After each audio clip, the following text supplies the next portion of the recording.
Halo kamu-kamu santai, gimana kabarnya? Tetap santai ya kan? Walaupun terkadang hidup ini berat, tetap dibawa santai saja, oke? Kali ini, untuk menemani waktu santai kalian, saya akan menceritakan kisah nyata dari seorang pria yang selamat dari hutan belantara di Amazon, bernama Yoshi. Kisahnya difilmkan berjudul Jungle yang dirilis tahun 2017. Film ini menceritakan tentang sekelompok remaja yang ingin mencari suku asli India di dalam hutan Amazon. Namun, ketika mereka melewati sungai, tiba-tiba rakit mereka terbalik karena arus sungai yang deras. Mereka pun terpisah, yang akhirnya Yoshi harus bertahan hidup di dalam hutan selama 3 minggu untuk keluar. Jujur saja, ketika kalian nonton full film ini, kalian akan merasakan gimana mencekamnya berada di dalam hutan sendirian. Di film ini, Yoshi diperankan oleh Daniel, yang kita tahu dia adalah aktor utama di film Harry Potter. Namun, di film ini dia tidak menggunakan tongkat sihirnya untuk keluar dari hutan. Ya iyalah, kalau dia bisa gunain sihirnya, bukan jadi film Jungle, malah jadi film sebelah. Aduh. Tanpa berbasa-basi lagi, yuk kita mulai.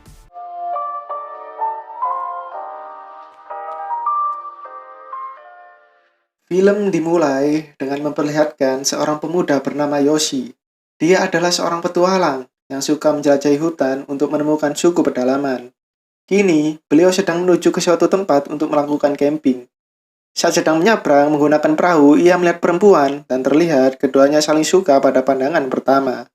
Dari kejauhan terlihat ada pria yang teriak-teriak karena dia ketinggalan perahu. Yoshi yang melihat meminta sang pengemudi untuk kembali, dan mereka berkenalan. Pria itu bernama Markus. Saat tiba, mereka saling mengobrol tentang keluh kesah jauh dari orang tua dan rumah. Terlihat cewek tadi lewat dan menyapa Yoshi. Singkat waktu, mereka jalan-jalan ke pasar setempat. Tak disangka, Markus bertemu sahabat lamanya bernama Kevin. Tak lupa juga, Markus mengenalkan Yoshi ke Kevin. Kevin adalah seorang fotografer alam. Dia suka keliling dunia untuk mendapatkan foto-foto bagus. Malamnya, Yoshi menghampiri cewek tadi. Terlihat, cewek itu sedang meracik minuman untuk diminum bersama. Lalu, ketika minuman itu bereaksi, seketika mereka berhalusinasi.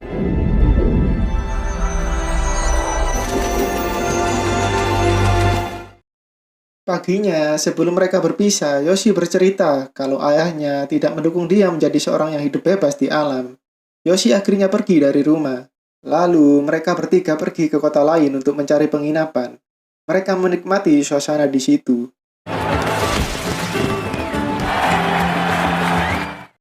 Paginya, saat Yoshi sedang berjalan sendirian, ada seorang pria yang mengawasi. Pria itu pun menghampiri Yoshi. Dia adalah seorang tour guide. Dia menawarkan Yoshi untuk mendatangi suku asli India di hutan Amazon. Dan kebetulan cocok dengan hobi Yoshi. Yoshi pun tertarik, dan nama pria itu adalah Carl. Saat di penginapan, Yoshi bilang ke Markus dan Kevin kalau ada orang yang menawarkan diri jadi pemandu untuk menemui suku yang belum pernah terlihat oleh manusia. Awalnya mereka menolak, tapi Yoshi terus memaksa. Yoshi bilang temui saja dulu orangnya, entar setuju atau tidak urusan belakang. Akhirnya mereka menemui Carl. Carl menjelaskan rute untuk bertemu suku India bernama Toromonas. Namun, Kevin curiga selama dia berkeliling dunia, dia tidak pernah mendengar namanya suku Toromonas. Dan Carl menunjukkan foto suku itu dan keindahan di sekitarnya. Mereka pun berunding yang tadinya Kevin tidak tertarik akhirnya berubah pikiran karena dia ingin memfoto hal yang terjadi sekali seumur hidup. Melihat paksaan dari teman-temannya, Markus pun setuju juga. Kemudian mereka membeli peralatan untuk di hutan nanti. Saat Kevin ingin membeli peta yang baru, Carl menolak. Dia bilang kalau peta adalah otakku. Mereka pun berkemas. Carl bilang mereka tidak boleh membawa dompet, jam tangan, makanan-makanan ringan. Mereka disuruh membawa tenda dan baju saja. Akhirnya mereka berangkat. Saat tiba, segera mereka berjalan untuk memasuki hutan.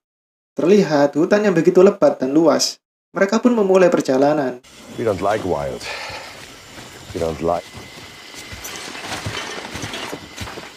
Malamnya, di depan api unggun, Carl bercerita tentang suku Toromonas. Mereka adalah suku cerdas, baik, dan orang-orangnya tulus. Lalu, mereka semua pun tidur. Paginya, mereka melanjutkan perjalanan. Tak lama, hujan pun turun. Segera, mereka memakai jas hujan dan melanjutkan perjalanan. Malam harinya, mereka menghangatkan tubuh beserta pakaian mereka juga.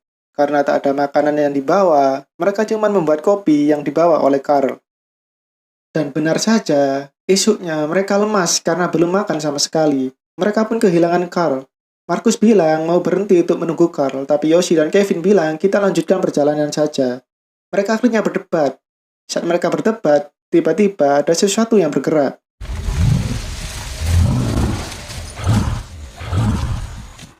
Tak lama, mereka menemukan Carl. Carl langsung membawa mereka untuk bertemu suku Ashariamas. Yoshi sangat senang, terlihat kehidupan yang asri di situ, tanpa HP, tanpa wifi, dan yang pasti tanpa TikTok. Saat mereka mandi, tiba-tiba mereka dijadikan ajang nobar oleh penduduk situ. Malamnya, mereka disuguhkan makanan khas situ, dan terlihat penduduk di situ ramah-ramah dengan pendatang baru. Esoknya, Markus sedang mengobati kakinya yang lecet akibat terlalu lama pakai kaos kaki. Tak lama, muncul anak kecil yang ingin diobati juga. Ternyata makin banyak yang datang. Terlihat Markus adalah orang yang berhati mulia. Singkat waktu, mereka pun berpamitan dan pergi dari tempat itu. Tak lama, karena membawa mereka untuk menemui kupu-kupu yang menakjubkan. Saat perjalanan, Carl melihat ada monyet dan segera menembaknya. Setelah monyet itu jatuh, Carl bukannya menembaknya lagi untuk segera mati. Dia malah memukul-mukul monyet itu sampai mati. Sungguh keji. Kemudian, mereka memanggang monyet itu. Awalnya, Yoshi dan Kevin jijik, tapi mereka mikir tidak ada lagi yang bisa dimakan. Terpaksa, mereka memakannya dan dilihat dari ekspresinya, daging monyet itu sangat enak. Akan tetapi, berbeda dengan Markus. Dia tetap pada pendiriannya yang jijik dan tetap tidak mau makan. Akhirnya, Carl memasakkan nasi untuk Markus. Esoknya, karena kaki yang sakit, Markus hampir jatuh. Terlihat kaki Markus yang semakin parah. Yoshi dan Kevin memutuskan untuk membawa setengah isi tas Markus. Malamnya, Markus meminta maaf karena dia perjalanan menjadi lamban dan dia menyesal.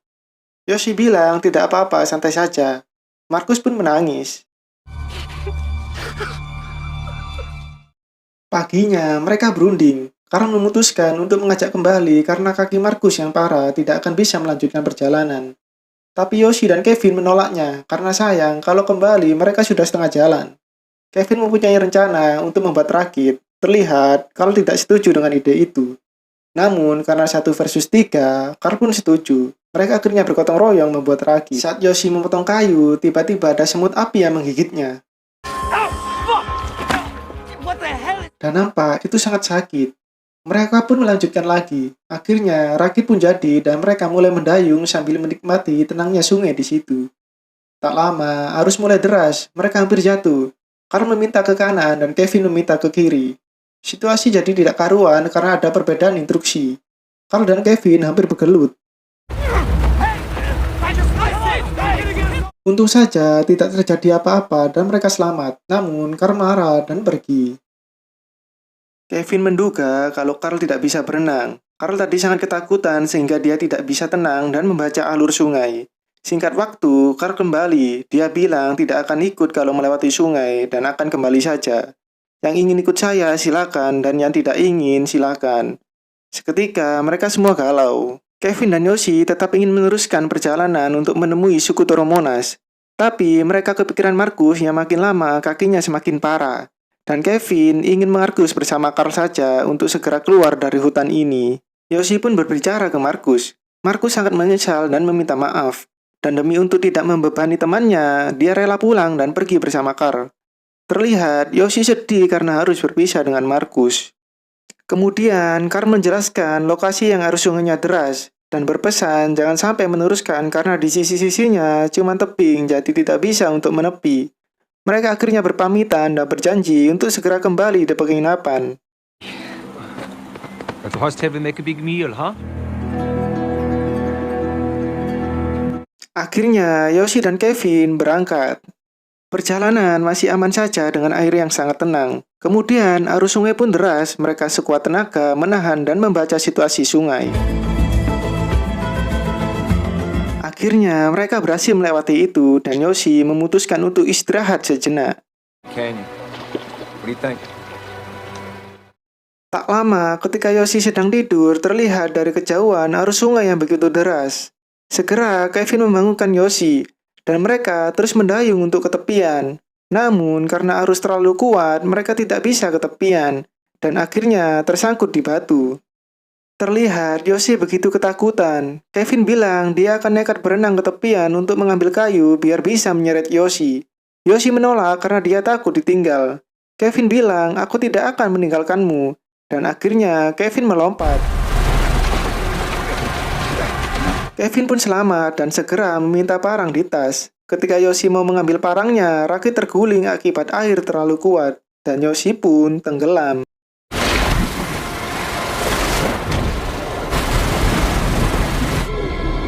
Kepala Yoshi sampai berdarah akibat benturan dengan batu. Untung saja dia berhasil selamat. Segera dia berenang ke tepian. Lalu Yoshi memanjat tebing, akan tetapi dia terpleset. Segera dia memanjat lagi sampai atas. Dia meneriaki Kevin, Kevin, namun sia-sia. Terlihat hutan yang begitu luas. Tak lama hujan pun turun. Segera Yoshi meneduh sambil istirahat. Paginya, ketika dia terbangun, dia mendengar suara rantang. Dan ketika dia lihat, itu adalah tasnya. Yoshi pun melompat untuk mengambilnya. Kemudian, Yoshi melanjutkan mencari Kevin. Dia tidak menyerah. Kevin! Tapi, lagi-lagi, semuanya sia-sia. Kevin tidak pernah muncul. Yoshi tetap menunggu di pinggiran sungai. Akhirnya, Yoshi memberikan baju dan beras dan tak lupa dia menggambarkan peta supaya nanti bertemu di situ. Sungguh teman yang baik. Singkat waktu, Yoshi berjalan di hutan sekitar 6 hari. Dia melihat ada buah untuk dia makan. Saat dia memanjat, karena dia lapar, dia nekat dan membunuh ular itu. Malamnya, Yoshi menyiapkan tempat tidur dengan alas daun di bawah pohon yang besar. Terlihat dia sangat takut sendirian di hutan malam hari. Dan lagi-lagi dia berhalusinasi. Paginya, Yoshi melanjutkan perjalanan sambil mencari makanan yang bisa dimakan. Saat Yoshi beristirahat, dia mengecek kepalanya karena sakit. Terlihat ada benjolan, lalu ada yang bergerak. Dan Yoshi melihat peta. Tempat suku curi pelaya sebentar lagi akan sampai. Malamnya, ada suara yang memanggil Yoshi. Terlihat ada Markus yang memanggil, tapi semua itu hanya kehaluan Yoshi. Tak lama terdengar suara rauman. Ternyata ada seekor jaguar yang mau memangsa Yoshi.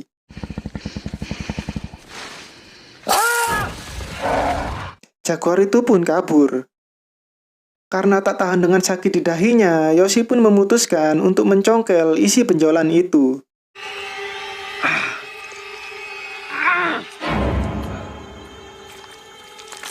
Anjir, kok bisa ada cacing masuk di situ? Yoshi pun melanjutkan perjalanan, terlihat ada kayu habis tebangan yang artinya ada kehidupan di dekat situ. Yoshi pun teriak-teriak, siapa tahu ada yang menyauti. Tak lama, dia melihat telur burung, karena lapar, telur itu pun dimakan dan Yoshi meminta maaf terlebih dahulu. I'm sorry. Setelah itu, Yoshi melanjutkan perjalanan untuk menemui suku curi pelaya. Ketika dia sampai, sesuatu yang tidak diinginkan terjadi. Suku itu sudah tidak ada lagi, hilang harapan Yoshi untuk diselamatkan. Yoshi kembali melihat peta dan akan menuju ke tempat selanjutnya. Namun, tempat itu sangat jauh dan butuh beberapa hari untuk sampai di sana. Tapi, Yoshi tidak mau menyerah begitu saja. Sambil menunggu hari esok, Yoshi ingin mengeringkan kakinya dahulu, dan terlihat ternyata kaki Yoshi lebih parah dari Markus. Cuman dia tidak mau kelihatan lemah, akhirnya dia diam. Dan dia meminta maaf pada Markus. Paginya, Yoshi pun melanjutkan perjalanan. Sudah setengah hari dia berjalan. Tiba-tiba dia melihat bekas sepatu di tanah. Yoshi mengira itu Kevin. Lalu dia meneriaki Kevin, lagi-lagi tidak ada jawaban. Ketika bekas itu dicek, ternyata itu bekas sepatu Yoshi sendiri. Dan terlihat ada sisa cangkang telur. Yoshi pun marah dan kecewa. Sudah 2 minggu Yoshi tersesat di hutan. Yoshi ingat kata-kata Carl untuk selalu dekati sungai. Tak lama hujan lebat datang, Yoshi memutuskan istirahat dengan memakai jas hujan karena tidak ada tempat untuk meneduh. Lagi-lagi Yoshi halu. Entah kenapa Yoshi ini mudah sekali untuk berhalusinasi. Karena hujannya sangat lebat, tempat Yoshi pun dipenuhi air. Ketika Yoshi tersadar, dia langsung pindah. Scene berganti melihatkan bapak dan anak yang akan pergi memancing. Dia melihat ada orang yang terdampar di dekat sungai. Dan ternyata itu Kevin. Kevin pun selamat dan dibawa ke tempat yang akan dituju Yoshi. Lihat saja jarak desa itu dengan posisi Yoshi saat itu.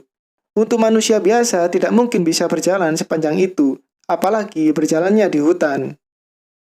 Kemudian, setelah Kevin normal kembali, dia dipertemukan dengan seorang kapten di situ. Kapten itu bilang kalau sebelum Kevin datang ke sini, tidak ada seorang pun yang datang. Kevin meminta tolong untuk mencari Yoshi. Kembali lagi ke Yoshi, terlihat dia sedang meminum air di bebatuan, dan mendengar suara pesawat. Ternyata itu Kevin. Yoshi pun teriak, namun sia-sia karena tidak akan terdengar Kevin. Kevin meminta untuk menurunkan sedikit pesawatnya, tapi pilot menolak karena berbahaya, dan Yoshi gagal diselamatkan. Kevin tidak mau menyerah, dia ingin tetap mencari Yoshi. Kapten tadi bilang sudah hampir 3 minggu, jadi temanmu itu sudah pasti mati. Tetapi Kevin masih percaya kalau Yoshi masih hidup. Kevin memutuskan untuk mencari sendiri. Kapten itu bertanya, What if you're dying looking for him? Then I die! sungguh temannya sangat setia. Karena merasa kasihan, kapten itu menyuruh Kevin bertemu nelayan yang hafal sungai di situ. Akhirnya, Kevin menemui nelayan itu, dan sedikit tawar-menawar, nelayan itu mau membantu. Saat Yoshi rebahan, dia mendengar ada suara wanita menangis. Ketika ditatengin, ternyata itu cewek pedalaman. Yoshi sangat senang, setidaknya ada orang yang menemani dia, walaupun dia tidak mengerti bahasanya. Yoshi pun mengambilkan dia minum, menyiapkan tempat tidur, dan memberikan selimut. Paginya, Yoshi mengajak cewek itu melanjutkan perjalanan. Oh no, I'm fine. Malamnya, Yoshi tidur di samping cewek itu sambil mengelus tangannya. Dan ternyata itu cuma halusinasi dari Yoshi. Cewek itu tidak pernah ada. Paginya, Yoshi berjalan dengan setengah sadar karena sudah capek. Tiba-tiba, dia masuk ke dalam lumpur. Dia akhirnya terhisap dan Yoshi pun memutuskan tidak bergerak. Saat dia tertidur, dia bermimpi kakeknya dulu mendoakan dia supaya selamat. Yoshi pun terbangun dan melihat ada tumbuhan panjang yang bisa dia tarik. Perlahan, dia pun selamat. Dia melihat tasnya sudah tidak bisa diselamatkan lagi. Dia benar-benar sudah lelah, lapar, dan letih. Terutama kakinya yang semakin parah. Sampai jalan pun sudah tidak kuat. Dia melihat di depan ada semut api yang banyak. Dan dia ingat waktu dia digigit, semut itu memberikan sakit yang luar biasa. Yoshi berpikir kalau dia digigit lagi akan memberikan sedikit semangat. Dan akhirnya Yoshi membuka baju. Segera dia berlari ke tepi sungai supaya gampang diselamatkan. Sembari digigit, dia ingat kenangan-kenangan indah yang membuat dia semakin semangat lagi. Akhirnya dia sampai di dekat sungai. Tak lama muncul seekor kura-kura. Yoshi pun akan membunuhnya karena sangat lapar. Tapi tidak jadi karena Yoshi kasihan. Yoshi pun melihat langit yang sangat indah dan dia pasrah kalau dia harus mati sekarang. Pagi pun tiba, terlihat sudah sejak 19 hari Yoshi bertahan di hutan itu. Dan Kevin pun sampai. Nelayan itu bilang kita tidak bisa melanjutkan karena arusnya mustahil dilewati. Kevin pun menyerah dan pasrah kehilangan temannya itu. Terlihat cewek pedalaman tadi membangunkan Yoshi. Yoshi mendengar ada suara orang dan kapal. Segera Yoshi bangun walaupun berat. Akan tetapi suara dia habis dan tidak bisa teriak. Dan mungkin karena udah ada ikatan hati, Kevin tidak sengaja menoleh ke tempat itu lagi. Dan terlihat Yoshi yang sedang berdiri. Segera Kevin menghampiri Yoshi dan mereka berpelukan. I told you I wouldn't leave you. Yoshi pun sangat bersyukur masih bisa selamat. Scene akhir melihatkan mereka yang sampai di desa. Lalu penduduk desa memberikan selamat kepada Yoshi dan film pun selesai. Di akhir kita diceritakan kalau Markus tidak pernah kembali dan Carl diketahui adalah buronan yang sering membawa turis ke hutan. Dan suku yang diceritakan Carl itu tidak pernah ada. Sampai saat ini tidak diketahui alasan Carl memandu mereka ke hutan. Sungguh sangat disayangkan mereka harus kehilangan Markus. Dan perpisahan Markus di tepi sungai adalah perpisahan yang sebenarnya. Dan ini foto asli dari Yoshi, Kevin, Markus, dan Carl.